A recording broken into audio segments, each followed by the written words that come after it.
예, 이번에는 2장으로 들어가겠습니다. 2장에서 맨 처음에 나오는 거는 이제 식별자인데요. 식별자라는 거는 이제 앞으로 그 여러분들이 이제 프로그램 작성하면서 변수를 사용하게 되는데 그 변수의 이름을 만드는데 사용되는 것을 식별자라고 얘기를 합니다. 지금은 이제 변수 하나지만은 나중에 가면 함수나 뭐 클래스나 이런 것들의 이름을 지정을 할 때도 마찬가지로 식별자를 만드는 규칙을 따르게 됩니다. 먼저 첫 번째 조항이 식별자는 이제 이름인데요, 이름. 이름인데 그 이름을 만드는 규칙에서 이름에 사용이 되는 그 문자들이 알파벳 대소 문자, 그 다음에 숫자, 그 다음에 이제 특수 문자로 밑줄 하나 특수 문자로는 밑줄이 사용이 됩니다. 그래서 알파벳 대소 문자와 숫자와 밑줄을 조합해서 만들 때 숫자로 시작을 해서는 안 된다. 이게 가장 기본적인 식별자를 만드는 규칙입니다. 알파벳 대소 문자, 숫자, 특수 문자 중에서 이제 밑줄 문자를 조합을 해서 만드는데 숫자로 시작을 해서는 안 된다. 이거는 반드시 알아두시기 바랍니다. 그래서 예를 들어 보면은 뭐 x, 뭐 xy, a1, b12, 뭐 aa 이런 것들을 전부 다 식별자 규칙에 맞습니다. 그러니까 이제 이런 것들을 변수명으로 사용을 할 수 있다 이거죠. is true라는 요 예제에서는 가운데에 이 특수 문자가 들어가 있죠. 예. 방금 전에 설명했다시피 특수 문자로는 이 밑줄 문자가 식별자를 만드는 데 사용이 됩니다. 또는 뭐 numShips 그 다음에 밑줄로 시작을 해도 돼요. 밑줄하고 그 다음에 num이라는 요것도 식별자로 사용을 할 수 있습니다. 이것도 밑줄로 시작을 했죠. 그 다음에 밑줄이 여기에서는 이제 좀 길어 보이는데 앞뒤로 두 개가 들어간 거 이것도 이제 식별자로 사용을 할 수도 있습니다. 근데 반드시 식별자를 만들 때 사용해야 되는 기억을 해야 되는 게 숫자로 시작을 하면 안 됩니다. 숫자로 시작을 해서는 안 된다. 그래서 그 밑에 보면은 올바르지 않은 예제가 나와 있는데요. 예를 들어서 123A 이거는 이제 숫자로 시작을 했죠. 숫자로 시작을 했기 때문에 당연히 안 됩니다. 식별자를 사용을 할 수가 없습니다. 그 다음에 이 예제에서 보면은 이러한 특수문자가 들어가 있죠. 달러 표시 특수문자가 들어가 있는데 특수문자는 오직 밑줄 하나만 사용이 됩니다. 그러니까 이것도 식별자로 사용을 할 수가 없고요. 여기서도 마찬가지로 %는 식별자에 사용을 할 수가 없습니다. 그 다음에 이제 if는 왜 안 되느냐? 세 번째 식별자 만드는 규칙에 보면 예약어는 식별자로 쓸 수가 없다. 예약어라는 거는 C++에서 미리 이제 미리 사용을 하겠다고 사용을 한다고 정해진 명령어나 이런 것들을 예약어라고 얘기를 합니다. 그러니까 미리 사용이 처가 정해진 단어 이거를 예약어라고 얘기를 합니다. if라는 이거는 이제 C++에서 조건문을 처리하는 명령어이기 때문에 이거는 이제 식별자로 사용을 할 수가 없습니다. 예, 한 가지 이제 주의할 점이 C++에서는 식별자를 사용할 때 대소문자로 구별을 한다. 대소문자로 구별한다. 이게 무슨 말이냐면은 다음과 같이 지금 여기 A, B가 있고 소문자로만 이루어져 있죠. 이거는 A가 대문자, B가 대문자, 둘 다 대문자 이렇게 네 개의 이름이 있는데 각각 이 네 개는 서로 다른 식별자로 사용을 할 수가 있다 이겁니다. 그러니까 이제 주로 이제 변수명으로 사용할 텐데요. 서로 다른 변수로 구분을 해서 사용을 할 수가 있다. 이것도 반드시 알아두시고요. 그 다음에 방금 식별자에서 예약어 얘기가 있었는데 C++의 예약어는 여기 지금 제가 표로 이렇게 예시를 드러놨는데 예를 들어서 뭐 if 같은 것도 여기에 있죠.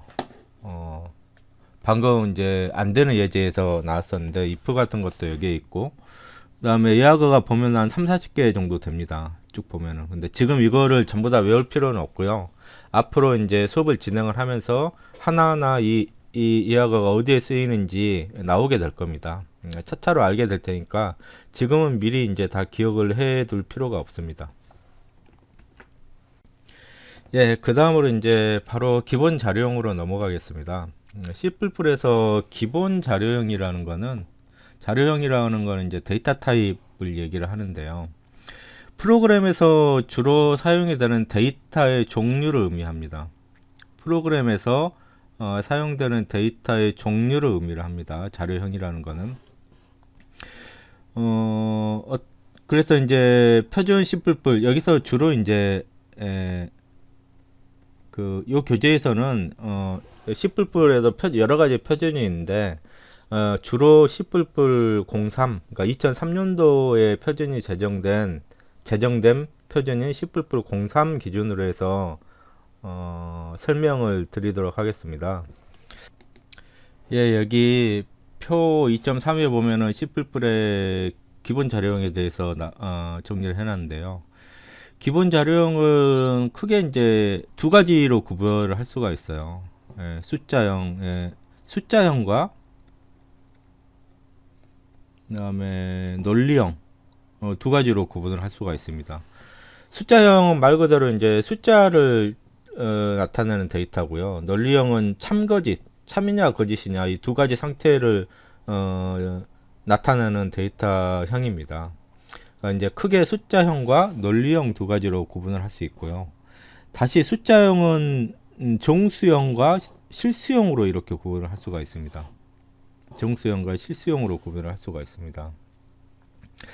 그래서 C++에서는 숫자 데이터 타입도 내부적으로 정수 데이터냐 아니면은 이제 소수점 이하 소수점 이하 숫자가 있는 실수 데이터냐 두 가지로 크게 구별을 해서 저장을 합니다.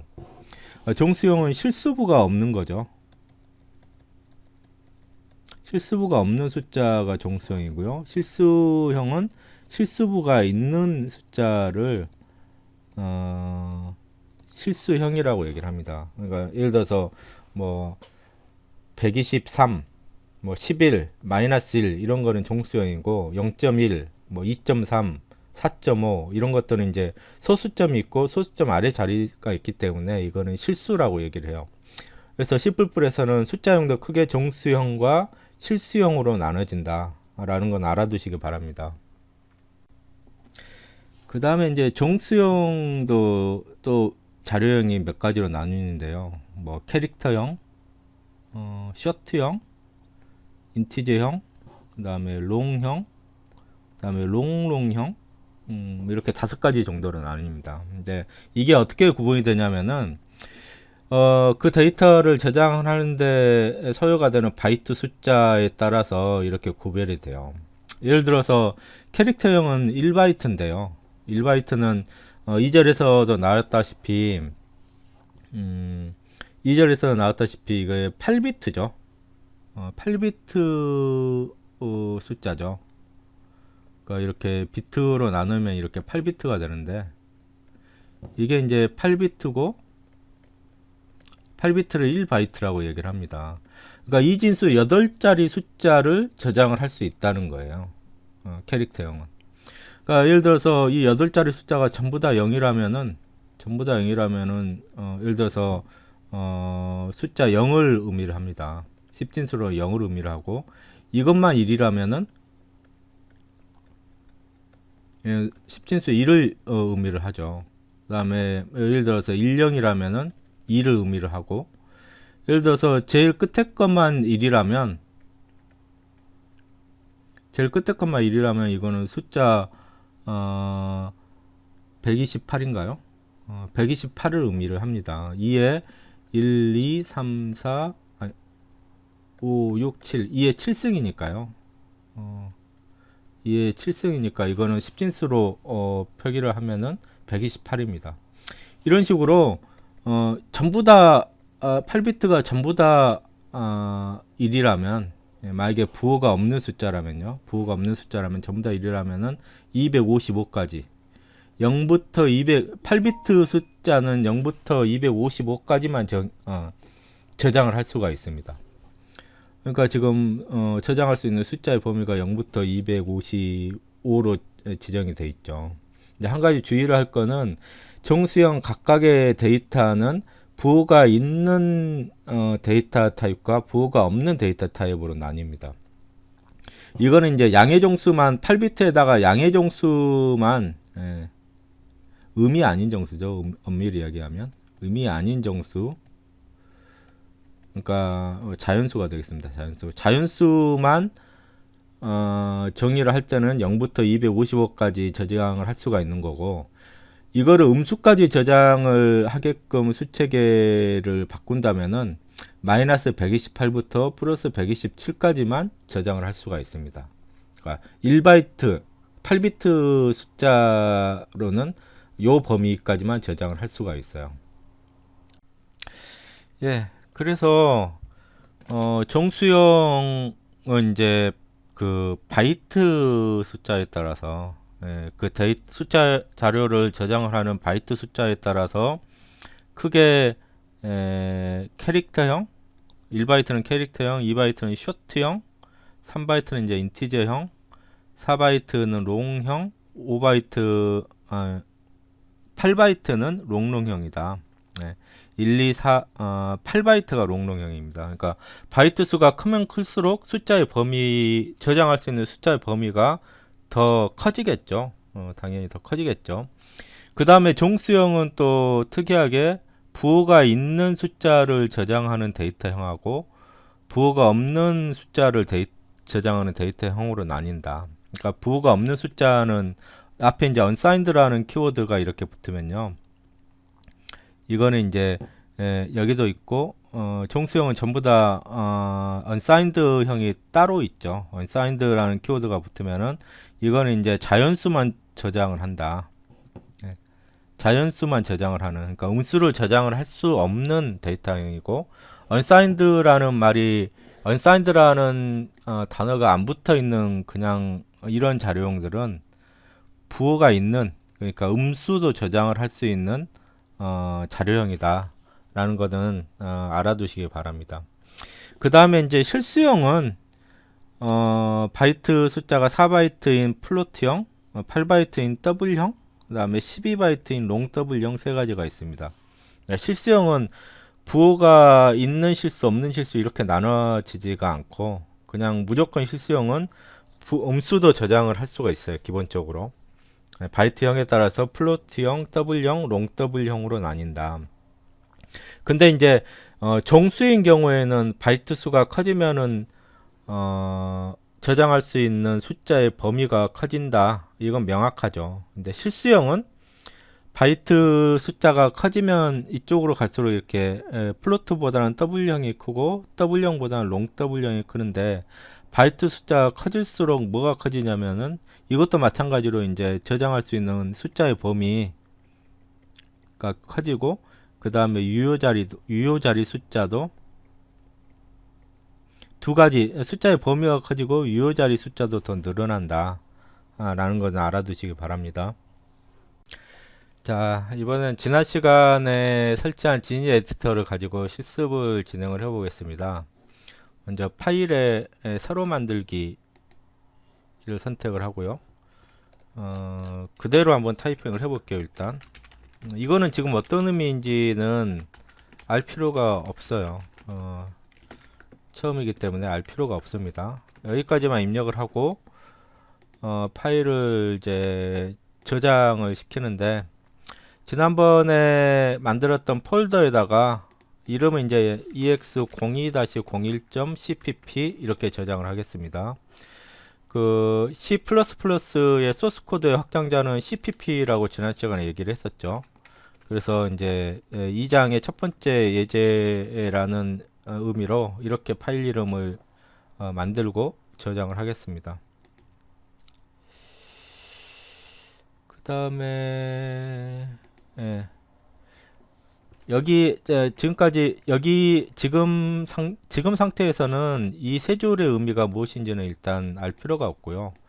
요 안에 이제 실제로 실행되는 코드는 이 안에 들어가는 코드인데, 예를 들어서 int a라고 했다. 이거는 이제 int라는 요 키워드는 방금 설명했다시피 4바이트 정수형이죠. 4바이트 부호 있는 정수형입니다. 부호 있는 정수형이죠. 그 다음에 a는 지금 식별자입니다. 식별자. 여기서는 이제 변수명입니다. 식별자가 변수명으로 쓰였어요. a라는 이게 지금 변수 a를 선언했다라고 얘기를 합니다. 선언이라는 말은 이제 앞으로 변수 a에다가 인티저형, 그러니까 정수값을 저장을 하겠다라는 의미로 변수 a를 선언했다라고 얘기를 합니다. 그러니까 변수 a를 인티저형으로 선언을 했다 이렇게 얘기를 합니다. 그래서 이거는 변수 a의 선언문 이렇게 얘기를 합니다. 그 다음에 이제 한번 선언을 하면은 a에다가 값을 저장을 할 수 있습니다. a에다가 예를 들어서 100이라는 숫자를 이렇게 저장을 할 수가 있습니다. 또는 뭐 a에다가 마이너스 1이라는 숫자도 이렇게 저장을 할 수가 있어요.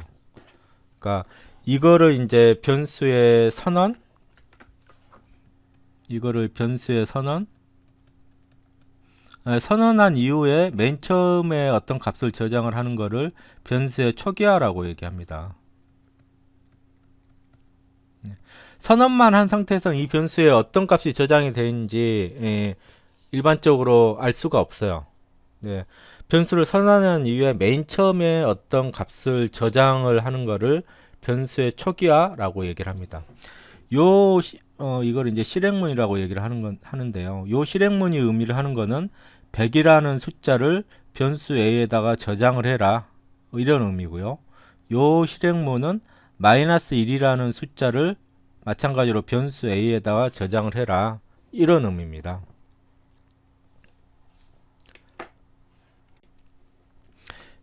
지금 간단한 프로그램인데 한 가지 이제 여기서 알아둬야 될 게 반드시 이걸 이제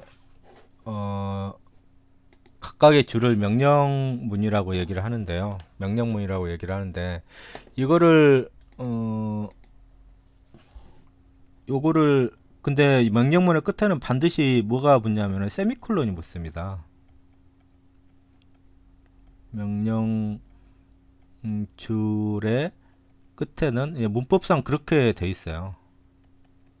반드시 이걸 세미콜론이죠.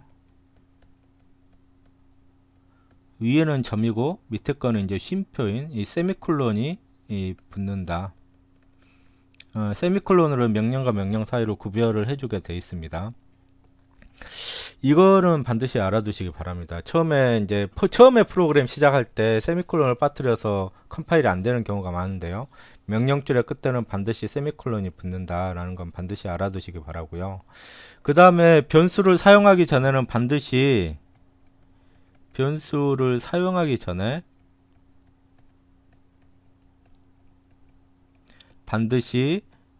선언을 해줘야지 됩니다. 선언하지 않고 변수를 바로 사용을 할 수는 없습니다. 반드시 선언을 한 이후에 사용을 해줘야지 되고요. 변수는 선언과 동시에 초기화할 수 있다. 이게 무슨 뜻이냐면은 이쪽을 지우겠습니다.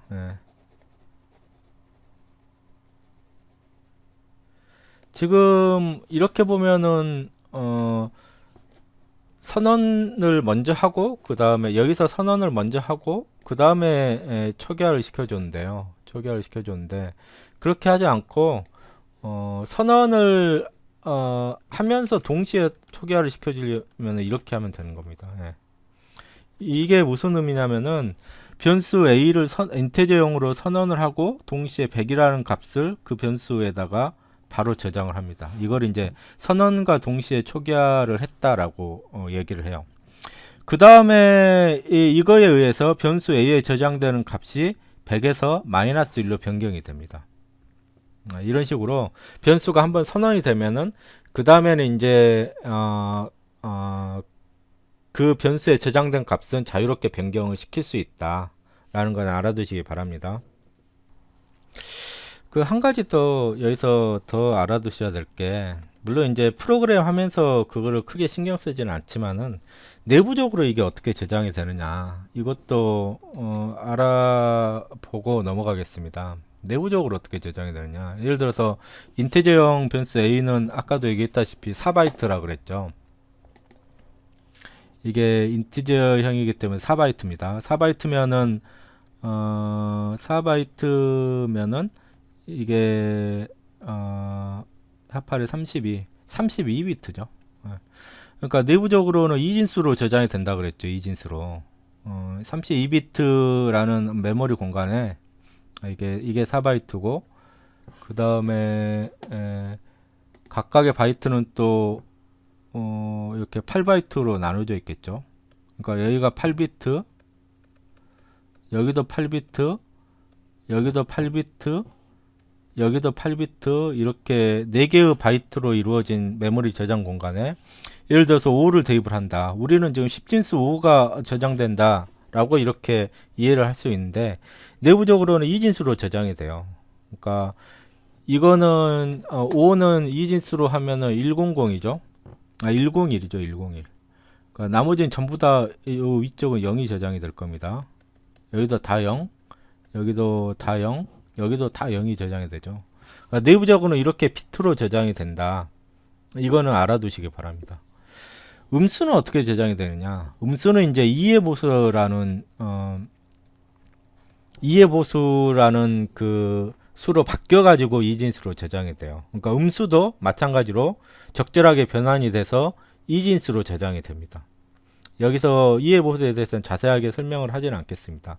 그러니까 어떤 식으로든지 그 C++에서 뿐만 아니고 다른 프로그래밍 언어도 마찬가지로 내부적으로 이제 프로그램을 할 때는 우리는 이제 10진수를 주로 사용을 하지만은 내부적으로는 전부 다 2진수로 저장이 된다라는 것은 알아두시기 바랍니다.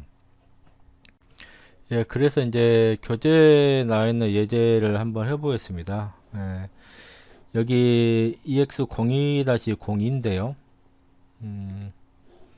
이거를 파일을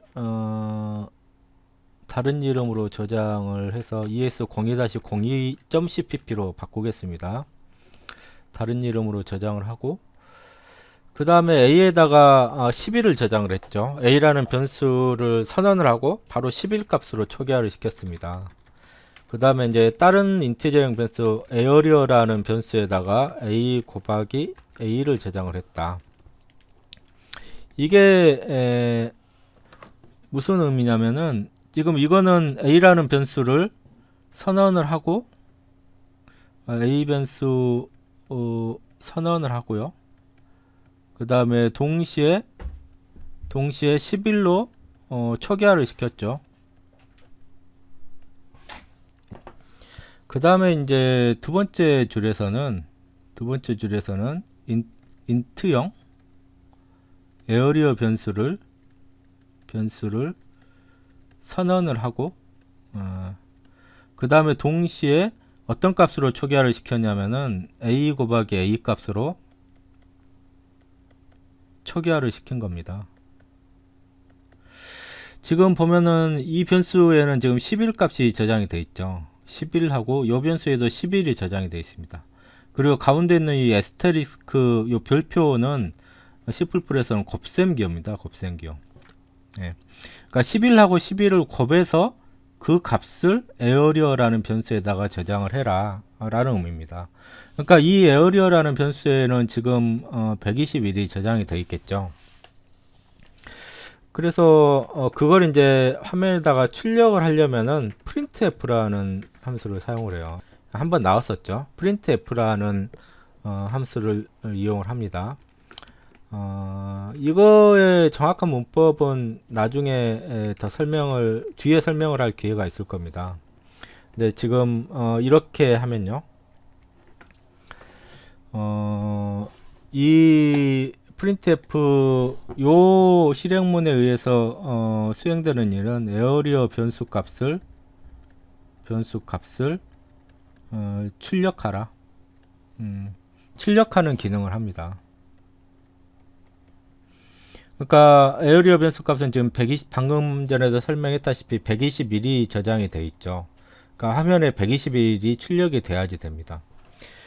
이거를 실행을 하기 위해서는 실행하는 순서가 먼저 F9 키를 눌러서 빌드를 한 다음에 F5 키를 눌러서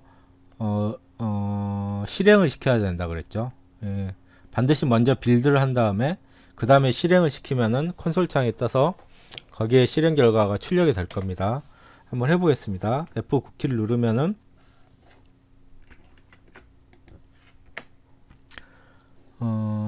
예, 여기에 지금 성공적으로 컴파일이 완료됐다고 이렇게 나오죠. 컴파일이 된 다음에 F5 키를 눌러서 실행을 하면은 지금 여기에 본 바와 같이 콘솔 창에 121이라는 출력 값이 이렇게 출력이 되게 됩니다.